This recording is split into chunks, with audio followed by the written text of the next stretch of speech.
바이오 영화는요 옥자예요. 그런 동물과 인간의 교감 자체에 대한 어떤 진짜 기대했어요. 저희 강아지가 불을 꺼줬으면 좋겠거든요. 산란시키는 그 장면 있잖아요. 네네. 하마가 그렇게 하더라고요. 아, 왜 유전자를 바꾸는 게 중요한 건지 전 좀 궁금합니다.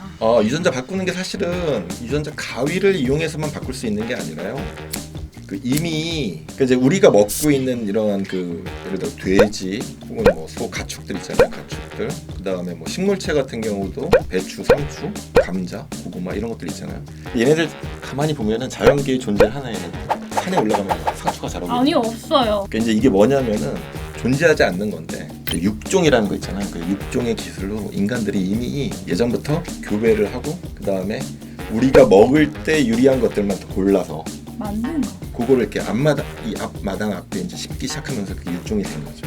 그래서 어떻게 보면은 유전자 가위를 이용한 어떤 신육종이라고 우리가 얘기를 하는데 그런 것보다 인류가 정착 생활을 하면서부터 이미 그 유전체 변형을 하고 있었다는 얘기죠. 어떻게 보면. 근데 이제 유전자 가위라는 거는 옛날에 그 하는 방식은 유리한 품종을 고르거든요.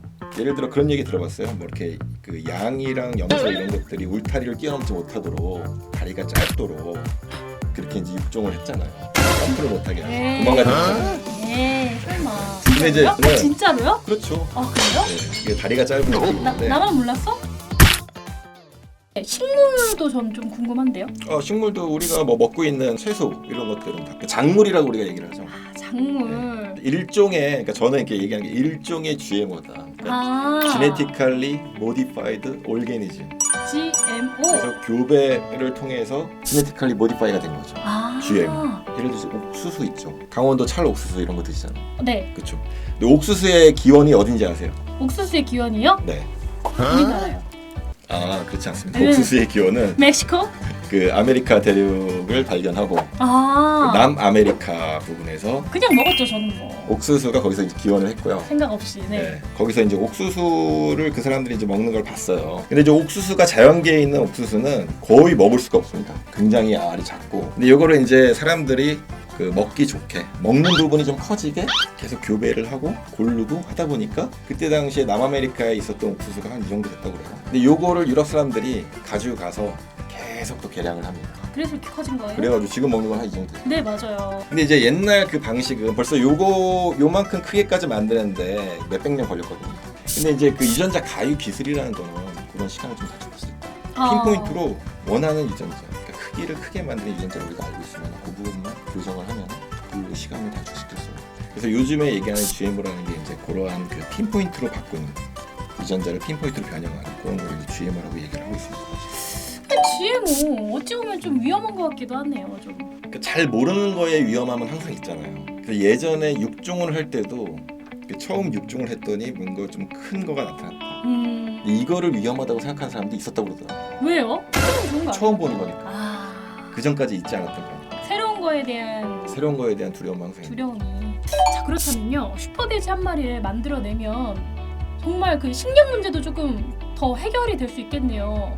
인풋 대비 아웃풋이 많이 나오게끔 개량을 하면은 이제 옥자를 그렇게 만들었다고 이제 그 영화 내용상 그렇게 이제 이해가 되는데 뭐 기존에는 뭐 돼지 한 마리 키워가지고 뭐 한 10명 먹여 살렸으면은 지금은 이제 슈퍼 돼지 같은 옥자 같은 걸 키우면은 뭐 한 100명, 1000명 이렇게 한 마리를 키워도 그러니까 이제 그 한 마리 키우는데 들어가는 노력은 그다지 많이 들어가지 않았고 뭐 그런 식으로 이해를 하면은 이제 식량 문제를 이런 식으로 옥자 같은 돼지를 만들어서 해결할 수 있지 않을까. 시간 문제도 해결되고 또 식량 문제들도 더불어서 해결이 되겠네요. 그렇죠.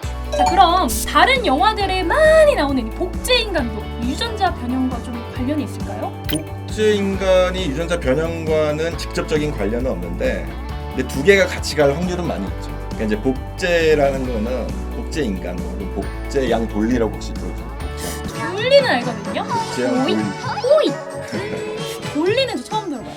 복제양 돌리가 벌써 나온 지가 아마 거의 한 20년 정도 넘은 것 같은데 그럼 제가 모를 수도 있겠죠. 그 양입니다. 복제를 했다. 복제라는 게 같은 유전자 정보를 가진 동일한 양을 만든 게 그때가 이제 처음이었는데요. 근데 이제 이게 유전자 변형이랑 유전자 가위랑 어떻게 관련이 됐냐면은 복제를 할 때 내가 원하는 뭐 형질 같은 거, 내가 원하는 특징 같은 거를 또 이제 심을 수도 있고, 혹은 원하지 않는 걸 뺄 수도 있고.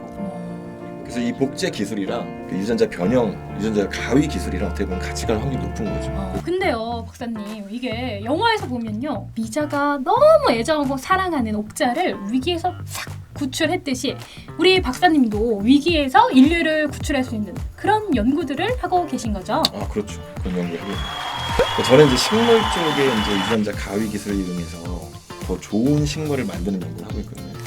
그 중에 이제 대표적인 것들이 이제 그 두 가지 방향이 있어요. 식물 쪽 같은 경우는 식물을 키울 때 예를 들어 뭐 병충해의 저항성이 좀 있는 거라든지 혹은 어떤 원하는 영양 성분이 더 강화된 거라든지 이렇게 두 가지 방향이 있는데 뭐 쉽게 얘기해서 상추도 보면은 녹색 상추랑 적상추 있잖아요. 네. 아시죠? 네. 이 적상추 같은 경우는 그 안토시아닌이라는 그 성분이 많이 들어 있습니다. 저 적상추를 더 좋아해요.